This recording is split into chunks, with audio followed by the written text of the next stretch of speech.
Bom dia, irmãos. Todo mundo está elétrico esta manhã. Mas vocês não são peixes.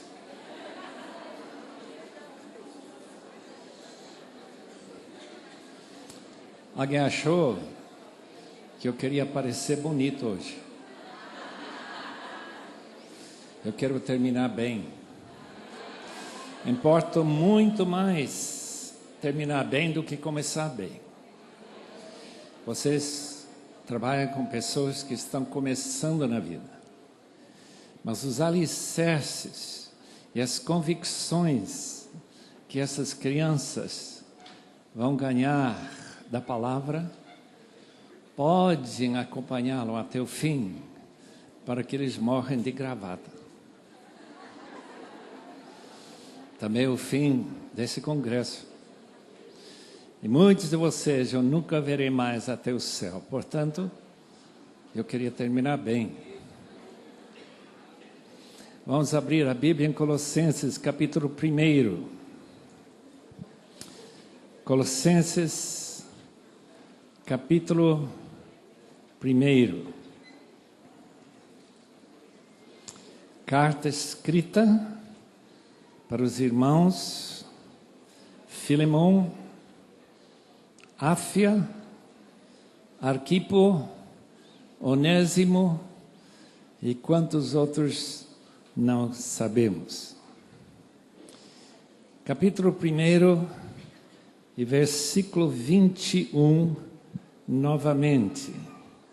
Antes vocês estavam separados de Deus, e na mente de vocês eram inimigos por causa do mau procedimento de vocês, mas agora Ele os reconciliou pelo corpo físico de Cristo mediante a morte, para apresentá-los diante dele santos, inculpáveis e livres de qualquer acusação, desde que continuem alicerçados e firmes na fé, sem se afastarem da esperança do Evangelho que vocês ouviram e que tem sido proclamado a todos os que estão debaixo do céu. Esse é o Evangelho do qual eu, Paulo, me tornei ministro.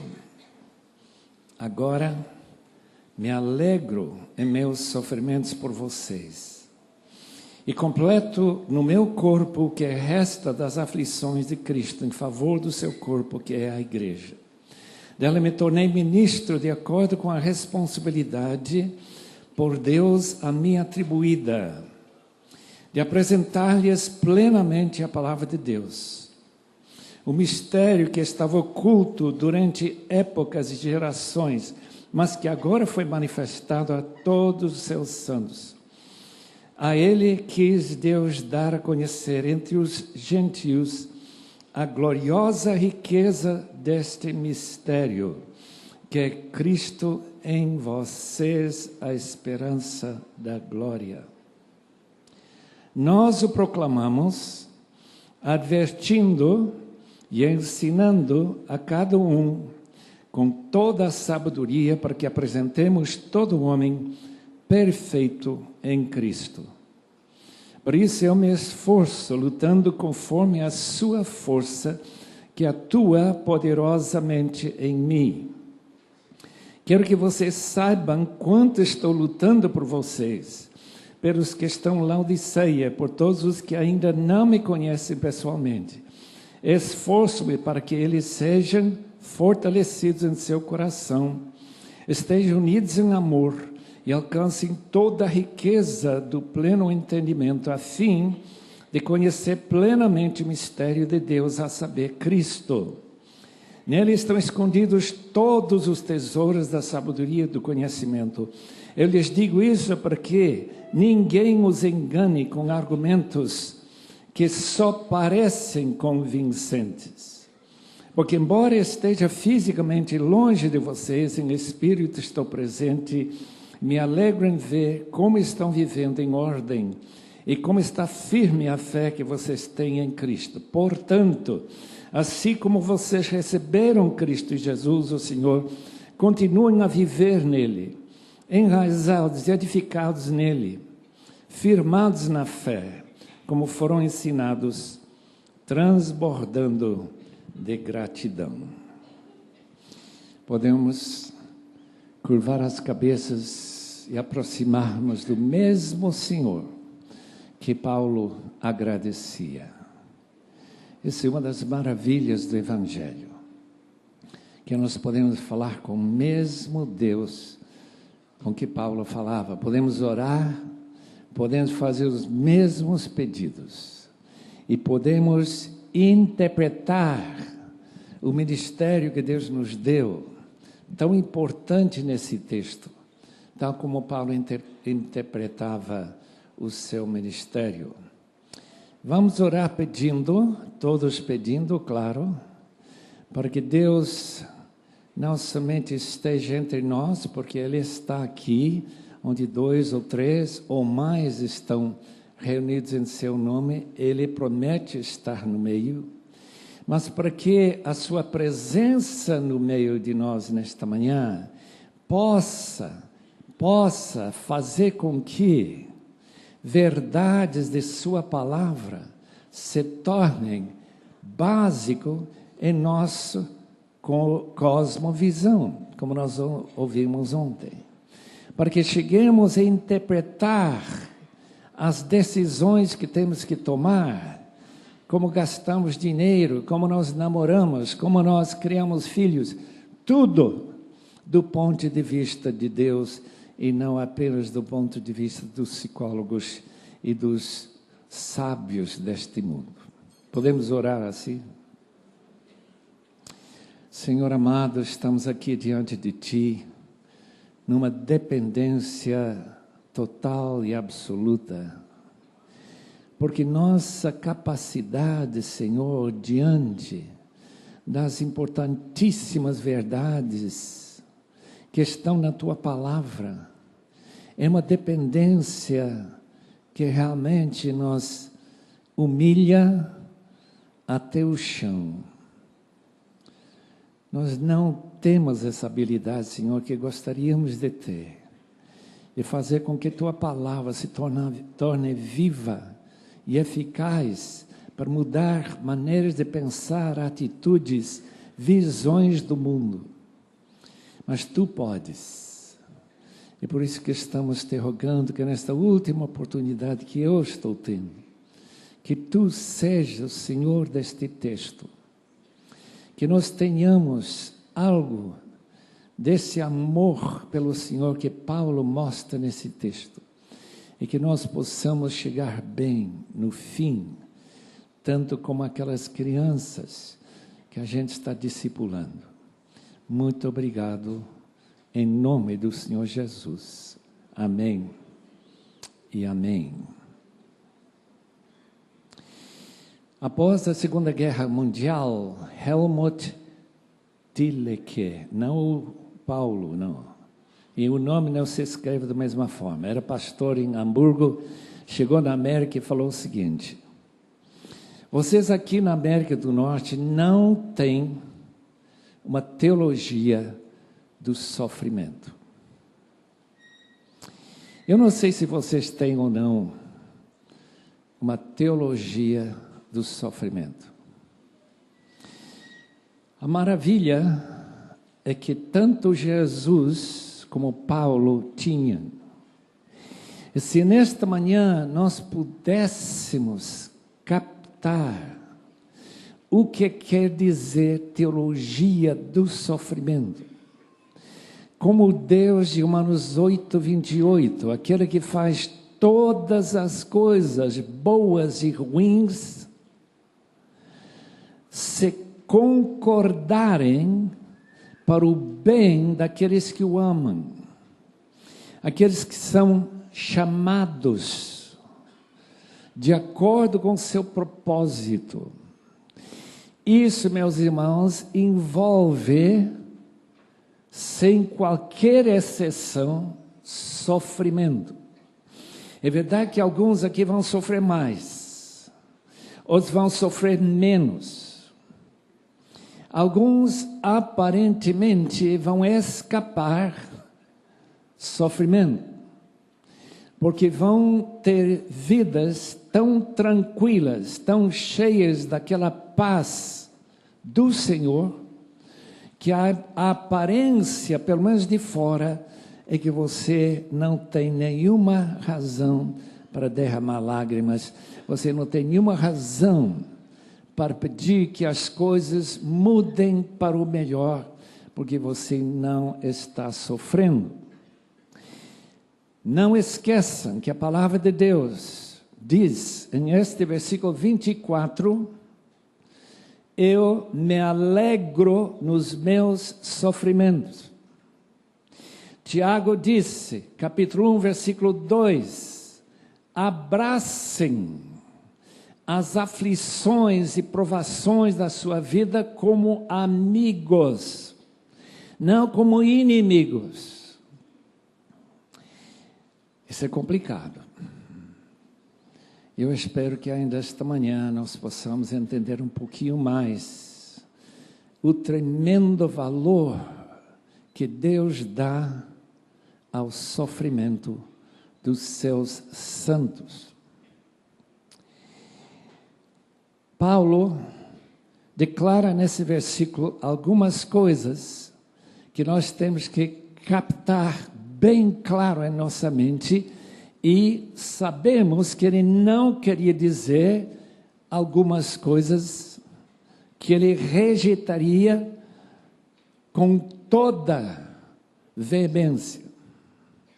Por exemplo, temos certeza que quando Paulo diz, agora me alegro em meus sofrimentos por vocês, que Paulo não está dando respaldo para aquela doutrina que Maria e os santos, aqueles homens e mulheres do passado, que foram tão santos, que seu mérito superou suas próprias necessidades, de modo que você pode captar um pouco desse mérito e aplicar para sua falta. Paulo não crê isso de forma alguma. E muito menos que o martírio de Paulo, lá para as idas do ano 67, lá em Roma, fora dos muros, onde ele foi decapitado, que essa morte teria algum valor vicário para perdoar pecados. De forma alguma Paulo aceitaria isso. Toda a sua doutrina contraria essa ideia falsa. Portanto, temos que tentar entender o que Paulo quer dizer com isso, já que sabemos que esse texto é tão inspirado como qualquer outro. O texto diz assim, agora me alegro em meus sofrimentos por vós, e completo, preencho em meu corpo o que resta das aflições de Cristo. Quer dizer que após a morte e ressurreição de Cristo, ele ainda está passando por aflições nos corpos e nas vidas dos seus servos, inclusive alguns que estão sentados na minha frente. Como? Pelo simples motivo que nós vivemos e ministramos num mundo caído, em que o senhor deste mundo é o diabo. Capítulo 4 de 2 Coríntios. O Deus deste mundo tem cegado os olhos daqueles que não creem. E quem tenta penetrar essa cegueira, longe de esperar que eles abracem as verdades do Evangelho com muita gratidão e alegria, rejeitam. No grande congresso de Billy Graham, 83, 86, houve 2 grandes congressos em Amsterdã. Estava um jovem chamado Joseph. Veio de um país africano. E o testemunho dele foi o seguinte, que foi contado acerca dele. Que ele estava viajando a pé, num trilho, na floresta, quando ele encontrou um crente, que como era normal na África, a gente para conhecer as pessoas que cruzam com o seu caminho. E nesse cruzamento descobriu que essa pessoa era cristã e ele explicou o evangelho para ele. Ele ficou absolutamente encantado. O poder de Deus alcançou ele tão maravilhosamente como alcançou Paulo na estrada de Damasco. Com essa nova verdade borbulhando no seu coração, ele fez 180 graus, voltou para a sua aldeia para contar para todo mundo o que ele acaba de ouvir. Depois de ele contar a história da salvação em Cristo, tal como vocês contam, lembra que eles só tinham ouvido uma vez. Os anciãos, os líderes da aldeia, mandaram prendê-lo, lançá-lo no chão e bater nas suas costas com arame farpada, trabalho de mulheres. Então as mulheres foram batendo as costas dele até ele perder a consciência, foi arrastada para a floresta para ser comida pelas hienas e Deus preservou sua vida. Ele começou a melhorar, as chagas cobriram e se cobriram e ele começou a engatinhar sobre um poço de água e aos poucos ele começou a se fortalecer. Enquanto ele se fortalecia, passou esta ideia: eu contei bem, vou ter que voltar. Meus irmãos, eu não teria essa reação não. Quando ele tinha forças, ele voltou, começou a contar a história. Lá pelo meio da história, todo mundo diz: já ouvimos isso. É isso mesmo que ele falou outra vez, peguem ele. Ele novamente ele passa por essa terrível sofrimento. Chagas abertas, sangue por todo lado, perdeu a consciência, segunda vez foi arrastado pela floresta. Novamente Deus o protegeu com seus anjos, tal como ele fez com Daniel. Quando ele começou a melhorar novamente, era para morrer, ele disse: eu não contei bem. Terceira vez. A história é incrível, mas como foi contada para milhares de pessoas, eu creio que deve ser verdade. Quando ele contou pela terceira vez, e novamente mandaram prendê-lo e bater as suas costas com aquele arame farpado, ele viu uma diferença nos olhos das mulheres que estavam com lágrimas. E ele acordou na sua própria cama e a aldeia se converteu.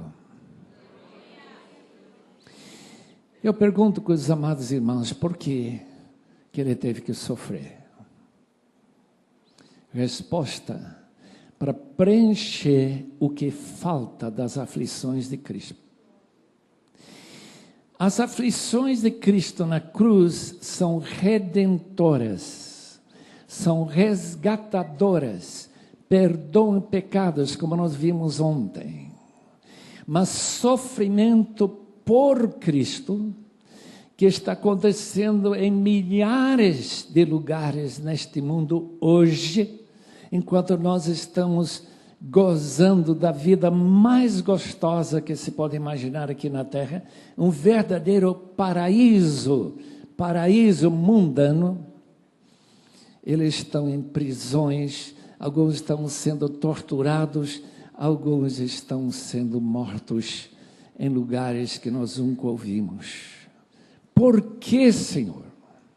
Resposta: preenchendo o que falta das aflições de Cristo, para que Ele possa logo voltar. Porque através do sofrimento, do avanço do Evangelho aos corações dos perdidos, o preço que Satanás cobra do servo do Senhor, que avança com o Evangelho, missionários, é tão grande, que vocês que tentam quebrar aquela casca dura que Satanás usa para defender seus adeptos, a luta é grande. A luta é grande. Paulo descreve os seus próprios sofrimentos. Com que finalidade? Capítulo 11 de 2 Coríntios. Se os irmãos querem ver, começando com o versículo 24, tem uma lista dos sofrimentos que ele passou em favor do corpo de Cristo. Fisicamente, primeiramente, 5 vezes fustigado com açoites, 39 a cada vez. Por que 39? Porque a Bíblia só admitia 40. E se a pessoa morreria, então quem está batendo nele poderia ser culpado de homicídio. O judeu não queria ser culpado de homicídio, daí eles sempre pararam com 39. 5 vezes. 3 vezes com vara romana. 1 vez apedrejado e deixado como morto. Os irmãos entendem que apedrejamento era para morrer mesmo. Não é apenas uma brincadeira de algumas pedrinhas. Eu fui apedrejado 1 vez só na Bolívia, mas não foi sério, não. Eu não queria me matar, não. 3 vezes em naufrágios. 1 dia e noite, 24 horas, exposto à fúria do mar. Nós não sabemos o que significa isso. Ficar boiando num mar agitado. A qualquer hora, você vai morrer. Jornadas, perigos de rios, perigos de salteadores, perigos entre patrícios, perigos entre gentios, perigos na cidade, perigos no deserto, perigos no mar, perigos entre falsos irmãos. Pessoas que espiaram e queriam matá-lo.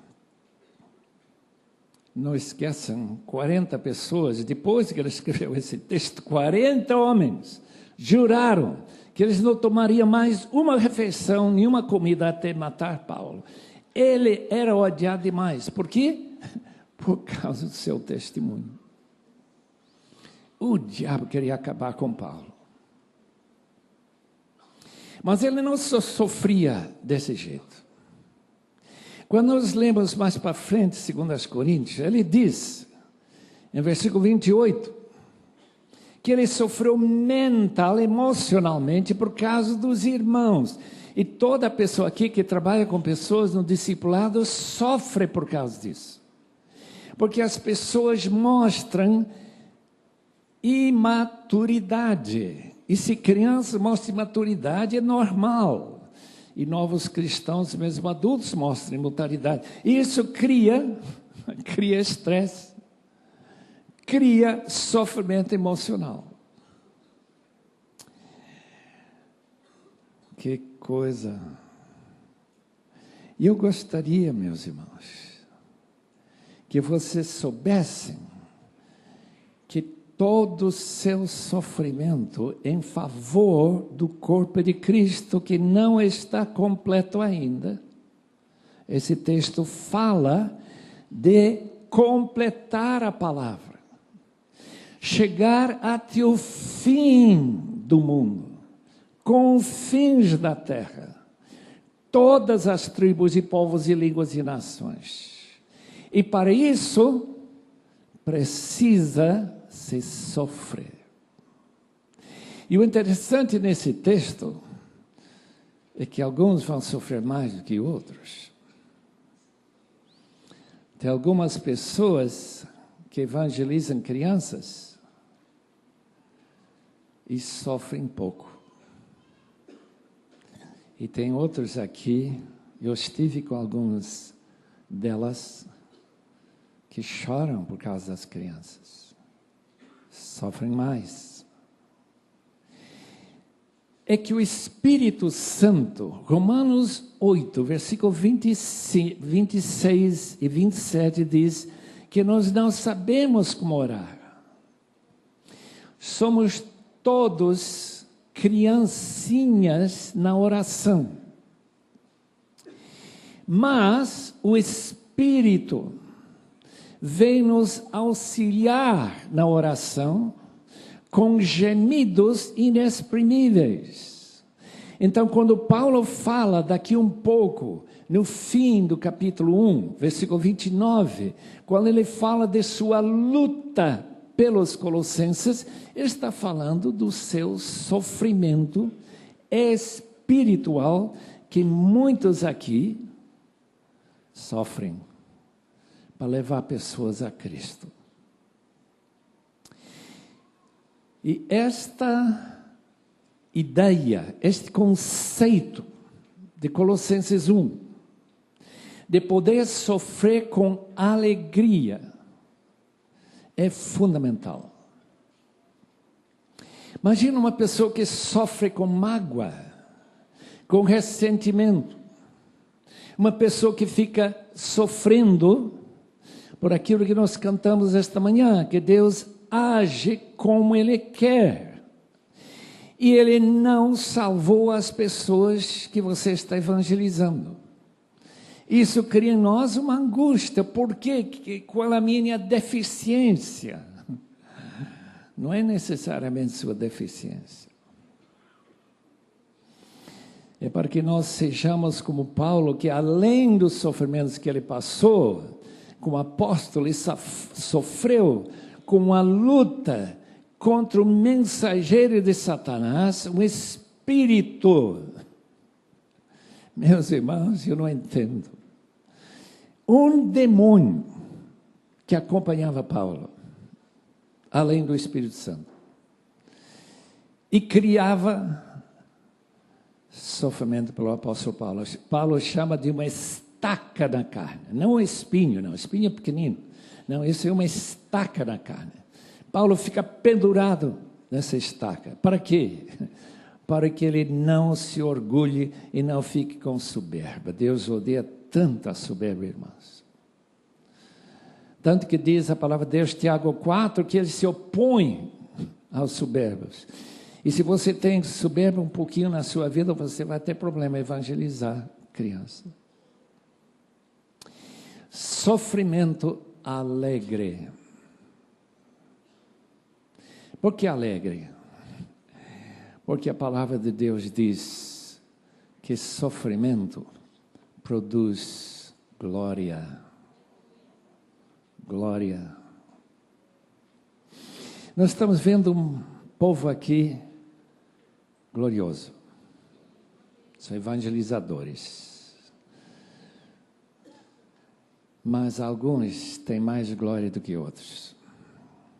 2 Coríntios, capítulo 4, versículo 17, diz que nossos sofrimentos, nossos, e Paulo que sofreu tudo que nós acabamos de falar, que esses sofrimentos produzem, lá a teologia do sofrimento, produzem um peso de glória acima de comparação com qualquer momentâneo, passageiro, leve sofrimento. Então, quando Paulo está sendo batido com aquelas varas romanas, quando ele estava recebendo essas 39 batidas com os açoites judeus da sinagoga, Paulo estava aumentando sua glória. O investimento cristão não é bem capitalista, financeira, seu investimento é sofrimento pelo corpo de Cristo, para aumentar esse corpo, para a glória de Deus. Eu trouxe aqui a carta, alguns já ouviram essa carta, que foi escrita em 1807, 201 anos atrás, Adoniram Judson, convicto que ele precisava sair da terra, onde ele foi criado, lá na Nova Inglaterra, nos Estados Unidos, na colônia, e ir para a Índia.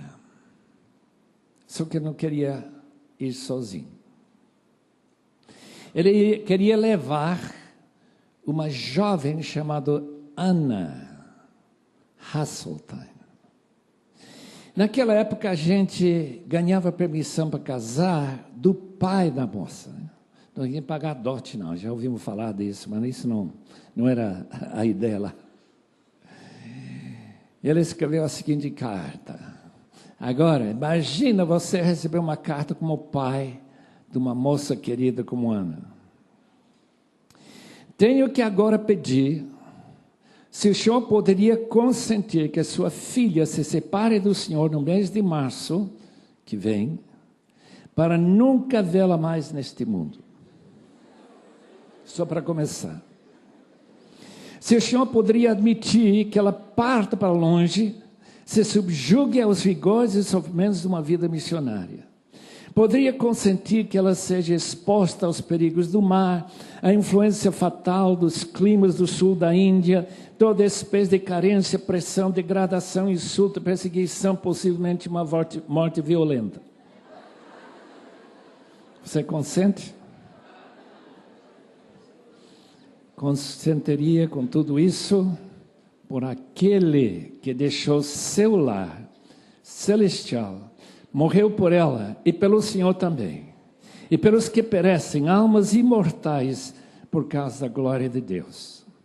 Consentiria com tudo isso na esperança de logo encontrar com sua filha, no mundo da glória, com a coroa da justiça brilhantada, com as aclamações e louvor, que se levantarão para o Salvador dela dos pagãos, salvos por intermédio dela de dores e misérias eternas. Em outras palavras, sofrimento, para livrar uma pessoa de sofrimento eterno, é sofrimento alegre. Porque a comparação é impossível, é comparar o infinito com o momentâneo. E qualquer pessoa, mesmo não sendo cristão, está pronta a investir e sacrificar para ganhar milhões no fim. Por que que os cristãos são tão relutantes a ganhar glória eterna com um pouco de sofrimento? Esse texto, meus irmãos, deve ser guardado na sua Bíblia com muito carinho. Porque daqui a alguns dias você vai ter um confronto com espinho na sua carne. Um mensageiro de Satanás que vai questionar se vale a pena se sacrificar como você está se sacrificando. Lembrem-se que todo sofrimento em favor do corpo produz eterno peso de glória. Qualquer lucro que se ganha nessa vida é temporária. Todo lucro que você ganha na vida futura é eterna.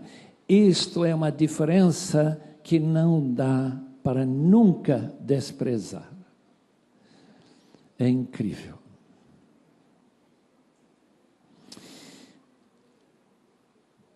Este completar as aflições é um desafio para nós interpretar.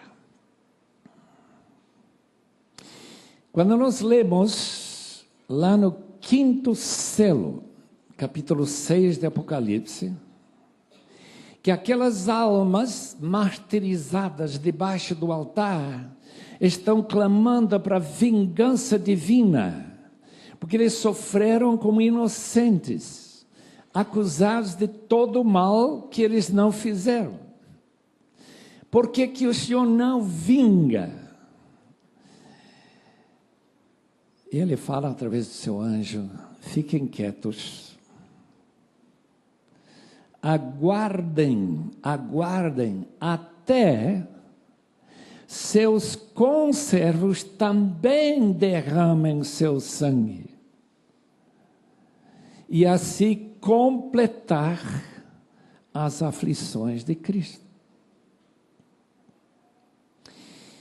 Não há nenhuma tribo que vai ser ganha para Cristo sem sofrimento.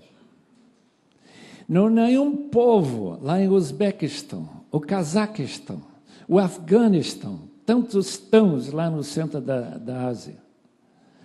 Não há nenhum povo desconhecido por nós, que nunca ouviu falar de Jesus, pode ser ganho sem sofrimento. Mas, glória a Deus, que o sofrimento é alegre. Alegre. Eu tinha como companheiro de escola, companheira de classe, Jim Elliot. Presidente da nossa classe, o Ed McCulley. E eu sabia que Jim Elliot era um jovem de oração, muito dedicado. Ele luta livre, e ele ganhava 99% do tempo. Porque ele queria um corpo que poderia servir a Deus num campo difícil, missionário. Ed McCulley não mostrou sinal de que um dia ele seria missionário. Na mesma escola que eu estudei, estudou esse piloto Nate Saint. E ainda tinha 2 outros que se aderiram ao grupo para fazer 5 jovens, com 20 e tantos anos, unidos para levar o evangelho para uma tribo no Alta Amazônia, chamado Aucas, naquela época, no país do Equador. Essa história é tão conhecida que eu não preciso nem contar. Depois de ficarem convencidos que aqueles selvagens aceitariam sua presença, que eles poderiam falar de Cristo para eles, eles aterrizaram esse aviãozinho lá na praia do rio Curaray, no janeiro de 56, a próxima vez que eu vi depois de eu sair da escola. E lá morreram todos os 5 na praia. Eles tinham decidido antes de subir na sua casa para esperar os índios chegarem, que eles não se defenderiam, não levaram nenhuma arma. Eles poderiam ter saído ilesos, mas eles não queriam esse peso no coração. Eles tinham uma teologia do sofrimento. A esposa do Roger Youderian, vieram pessoas para buscar os corpos. E um dia, poucos dias depois, o capitão, que tinha encontrado um corpo flutuando no rio, disse para o grupo: encontramos das viúvas, encontramos um corpo vestido de jeans e camiseta. E a Barbara Youderian, um dos 5, era Roger, disse: Roger foi o único que se vestia assim. E aí ficou confirmado que ele tinha morrido. Ela falou o seguinte, eu não vou citar todas as palavras que ela escreveu no seu diário. Roger morreu. Eu vou ter que criar seus filhos sem pai. Mas meu coração se encheu de alegria, porque ele foi digno de sua morte.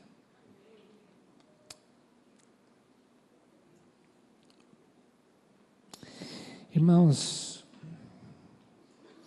vocês, nós, não sabemos nada. Eu não sei nada de sofrimento assim.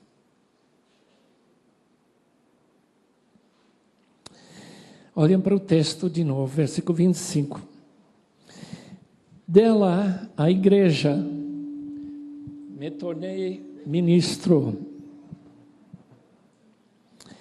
A palavra ministro, diácono. O que significa diácono? A mesma palavra que Jesus usou para descrever seu ministério. Marcos 10, 45. O Filho do Homem não veio para ser servido. Aqui está nosso maior exemplo. Nosso chefe máximo. O Filho do Homem não veio para ser servido, mas para servir, usando esta palavra, e resgatar muitos da morte eterna. Nós temos o privilégio tão tremendo de cooperar nesse resgate. E a palavra que segue, a palavra oikonomia, traduzida nesta versão como responsabilidade atribuída. É a palavra dispenseiro, mordomo, administrador. É uma pessoa encarregada com o mistério do Evangelho.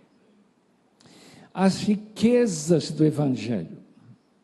Eu servi, quando terminei o seminário, em 53, durante alguns meses, como dispenseiro num navio turístico nos Grandes Lagos.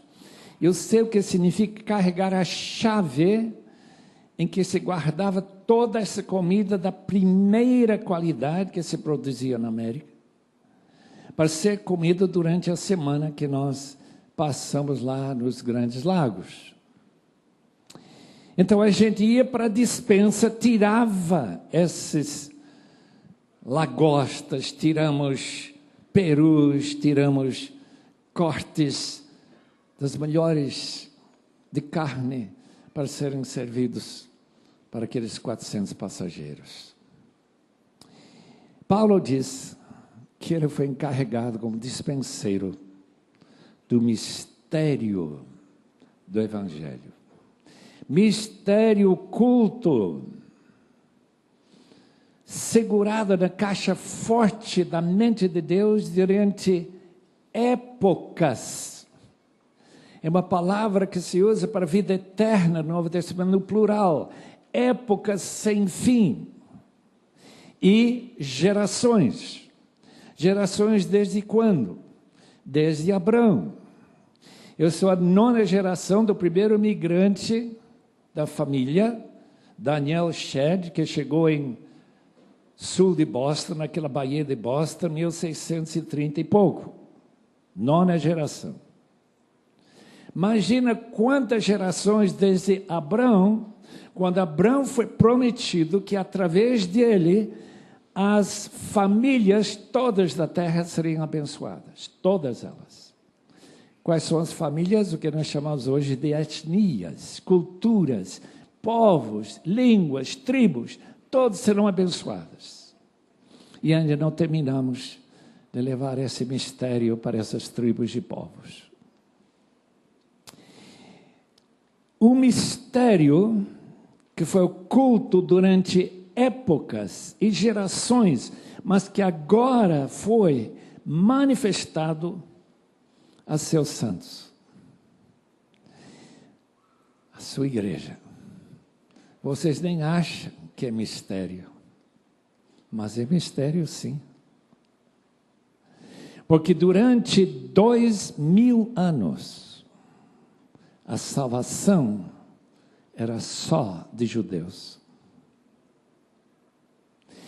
A ideia é que isso vai continuar para sempre. E os fariseus, que não tinham nada contra um gentio se converter ao judaísmo e ser batizado 3 vezes na água, nós só batizamos uma vez, né? Sua igreja também uma vez só, né? Com 2 rabinos, um lado, outro lado, enquanto ele jurava que guardaria os pequenos mandamentos e os mais pesados mandamentos, e que depois pagava seu meio ciclo no templo, na tesouraria do templo, e daí ele seria pronunciado um judeu legítimo, prosélito. Agora, havia muitos tementes a Deus, era um outro tipo de prosélito que não passou por tudo isso. Ele simplesmente era uma pessoa que cria no Deus dos judeus, mas não se convertia ao judaísmo. O que os fariseus queriam? O que aqueles judaizantes e gálatas queriam?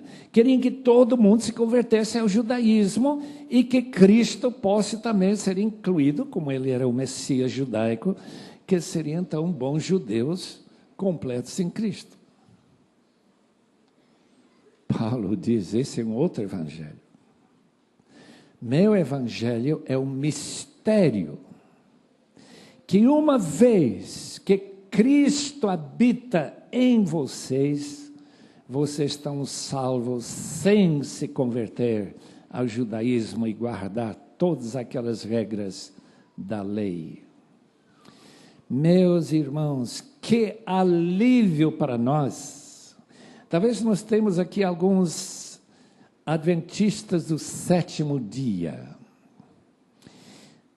Lembre, meu querido irmão, se você é adventista, que guarda o sábado e não come carne, pelo menos não carne de porco, lembrem-se que você não está guardando todas as leis. As leis são muito mais abrangentes do que isso. Porque as leis incluem todos aqueles sacrifícios, todas aquelas abluções, todas aquelas necessidades de matar uma pessoa que comete adultério. Imagina quanta gente estaria morrido aqui no Brasil. Você não está guardando a lei, você está cheirando a lei. Meus irmãos, se nós tivermos que guardar a lei, estamos todos perdidos. Graças a Deus pelo mistério, que quando Cristo habita no coração, a lei de Deus é escrita no coração, e toda a lei é resumida numa só palavra ou mandamento. Amarás o Senhor teu Deus de todo o coração e teu próximo como a ti mesmo. E você será salvo. Este mistério, versículo 27, a ele Deus quis dar a conhecer entre os gentios a gloriosa riqueza desse mistério, que é Cristo em vocês, a esperança da glória. Essa é a única esperança. O judeu podia ter uma esperança como Paulo, que excedeu as leis do judaísmo. Ultrapassou todos os seus colegas, era mais dedicado, por isso que ele queria matar os cristãos, porque ele viu que eles estavam infiltrando as sinagogas e pessoas estavam se tornando cristãos. Ele queria ver todos ou presos ou mortos. Isso resulta em versículo 28. Versículo 28 é um resumo da maneira que Paulo pensava, era a sua cosmovisão, se quiser usar esta palavra, para descrever como ele trabalhava. E mais ou menos como vocês trabalham também. Isso que é interessante.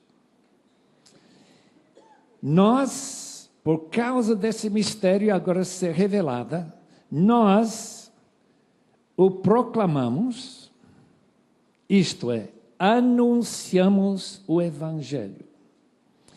As verdades que todos nós somos pecadores, que Jesus Cristo morreu em nosso lugar, que Ele ressuscitou, que Ele está voltando, todas aquelas doutrinas básicas do Evangelho, nós anunciamos, proclamamos, advertindo, não só falamos, olha, você tem uma opção, se quiser aceitar o Evangelho, tudo bem, se você não quer, tudo bem, não, Senhor, nós advertimos, a ira de Deus está pairando sobre todos nós, João 3:36, aquele texto, quem não tem o filho, quem não obedece o filho, a ira de Deus, a raiva de Deus, se quiser uma palavra mais forte, paira sobre todos eles, inclusive essas crianças que não aceitam o Evangelho. Essa advertência que você tem que passar de ser objeto da ira de Deus para ser objeto de sua salvação é a grande tarefa que vocês e eu tenho. Nós advertimos e nós ensinamos, após eles aceitarem esta boa nova, que nos dá para escapar o juízo final. Esta boa nova, nós começamos a ensinar. Os irmãos notaram que esse texto aqui é uma repetição da grande comissão. E de fazer discípulos de todas as nações, batizando em nome do Pai, do Filho e do Espírito Santo. O que é o batismo? A declaração pública que Jesus é Senhor. Qualquer que seja a sua forma de batismo, não esqueça que é o primeiro credo da igreja, sempre foi essa. Jesus Cristo é o Senhor. E uma vez que Ele é Senhor, começar a ensinar-nos a guardar todas as coisas que Ele nos ensinou na sua palavra. Com toda a sabedoria bíblica. O que estamos fazendo aqui, o que vocês fazem, os seus cursos de treinamento, de preparo, de ensino dos seus novos convertidos, tudo está relacionado com prática daquilo que Jesus Cristo ensinou. Para quê? Para apresentar todos esses novos convertidos perfeitos em Cristo. Meus irmãos, nesse texto aparece essa palavra 3 vezes. Apresentar. É a palavra que se usa para apresentar uma moça para o seu marido. Efésios capítulo 5, 27. Para apresentar a igreja como a noiva, sem manchas, sem máculas, sem coisa semelhante ou ruga. Tem que ser jovem. Igreja jovem. Pelo menos espiritualmente. Tem que ser avivada, com muita energia. E nós temos que apresentar todos os nossos filhos na fé desse jeito, perfeitos. É tão complicado pensar que uma pessoa que aceita Cristo já está perfeita em Cristo. Em Cristo. Cristo em vós é a esperança da glória.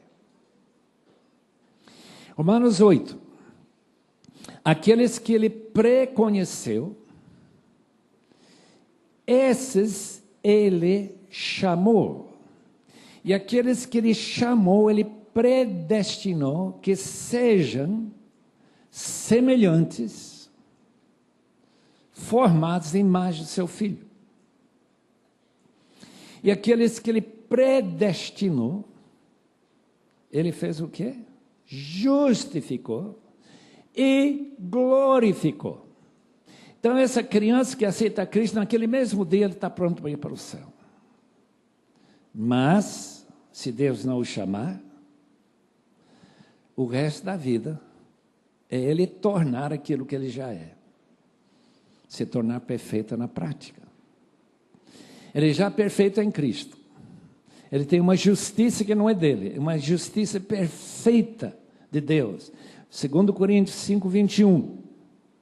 Aquele que nunca fez nada errado, aquele foi de justiça em perfeição, foi feito pecado por nós, para que nós possamos trocar nosso pecado com sua justiça.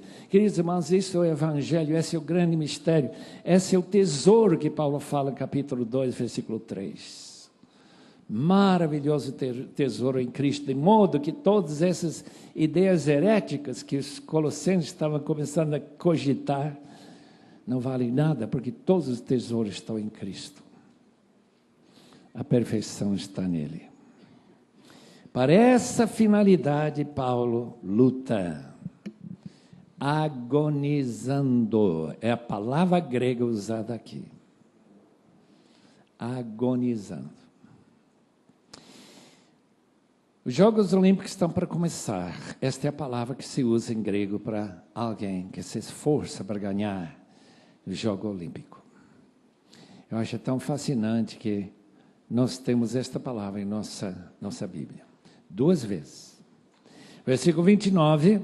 Por isso eu me esforço lutando, agonizando, conforme a sua força, que atua poderosamente em mim. Essa palavra poderosa, a palavra dunamis, dunameu, e os irmãos já sabem que dunamis está relacionado com o poder de Deus na vida da gente. Então, atuando em nós, efetivamente, para ganhar pessoas para Cristo, para viver a vida cristã, Deus está operando poderosamente para que nós, que também lutamos com Deus para ser santos e para progredir no caminho da santidade, fazer tudo que Ele mandou na sua palavra. Eu quero que vocês, capítulo 2, versículo 1, saibam que eu estou lutando por vocês. Como Paulo nunca viu os crentes. Conhecia Onésimo, claro, ele que mandou o livro de Filemão de volta para Colossos. Onésimo. Mas Paulo não conhecia.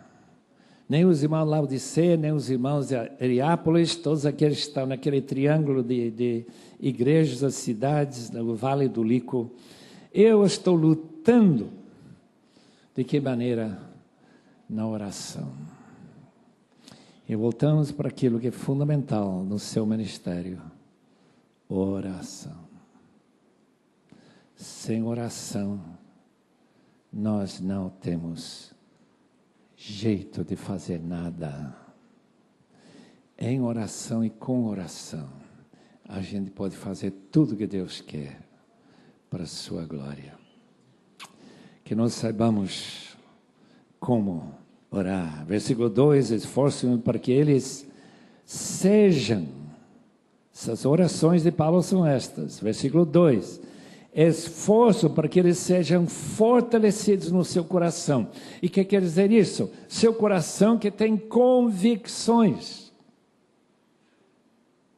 Eu aceitei a Cristo com 4 anos. Eu fui salvo. Tenho certeza disso. Mas o meu coração era muito instável. O que Paulo está dizendo, quando uma pessoa aceita Cristo, essa necessidade de fortalecer o coração, de dar aquele músculo espiritual, que seu coração é mais tremendo máquina do mundo, máquina de carne, músculo que não para dia e noite durante 70, 80, talvez 100 anos. Que esse coração espiritual, que agora nasceu dentro do coração dessa criança, se fortaleça para que quando ele chega a ser adolescente, e quando vem todas aquelas tentações como uma onda para inundá-lo, como um tsunami, ela não caia. Que ele fique forte. Que não seja como criança, levado de um lado para o outro, Efésios 4, por todo vento de doutrina, mas que ele fique firme, raízes profundas. Trabalho seu é esse, ajudá-lo. Eu me esforço para isso. para que eles alcancem toda a riqueza do pleno entendimento, a fim de conhecer plenamente o mistério de Deus, Cristo, em que todos os tesouros da sabedoria e conhecimento estão escondidos. Tem que ser cavados, estão na palavra de Deus, tem que trabalhar, tem que orar e aplicar. Meu tempo foi, mas não posso parar sem falar versículo 6 e 7. O que diz 6 e 7? Esse é tão encorajador para todas as pessoas que trabalham com crianças. Versículo 6 diz o seguinte: portanto,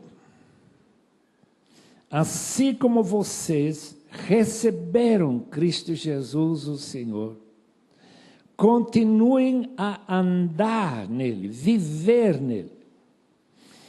Como que a criança aceita Jesus? Ele aceita como Jesus disse, você só vai entrar no reino se aceitar Jesus como criança. Quer dizer, com essa ternura de acreditar na palavra daquela professora, ou da mãe, como foi o meu caso, ou de alguma pessoa em que essa criança confia. Ele não é como aluno de universidade, que tem uma alta admiração pelo seu professor, mas ele sabe que seu professor pode errar. Essa criança não sabe nada de erro. Ele escuta você falando de Cristo,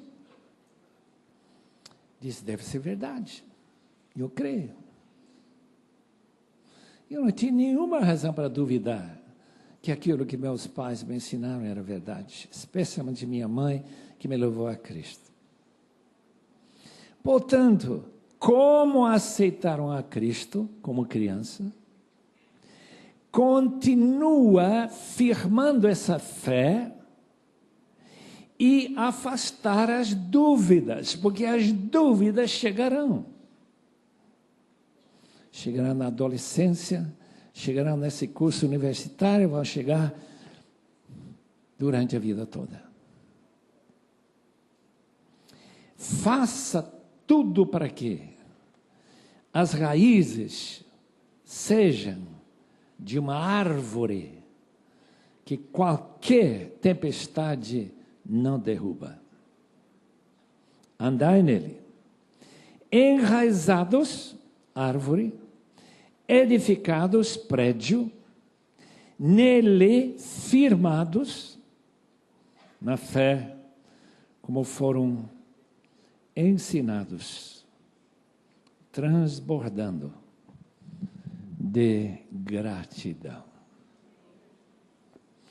Deus vai levar vocês para suas casas, para igrejas e escolas, e em tudo isso vocês vão ter oportunidade de remoer estas verdades.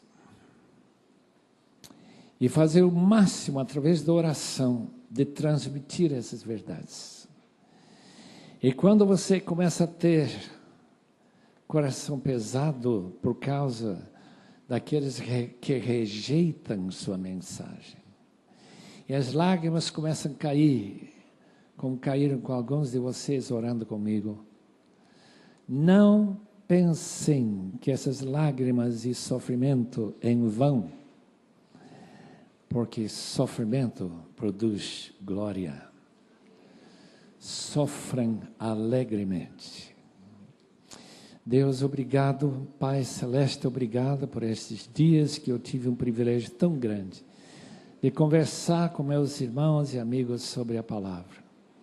Rogamos que eles possam ser conduzidos ao fim bom, com Cristo cada vez mais precioso, e todos os tesouros da sabedoria reveladas, até nós encontrarmos todas essas verdades novas que nós descobriremos ao chegarmos no fim, na presença dEle. Vá conosco, Deus. Sabemos que nunca nos abandonarás. Tu prometeste serei com vocês até o fim do século. Quer dizer, até a segunda vinda de Cristo, e com certeza será conosco depois. Portanto, acompanhe-nos, abençoa-nos e faça que teu nome seja glorificado através de cada vida aqui. Em nome do Senhor Jesus. Amém.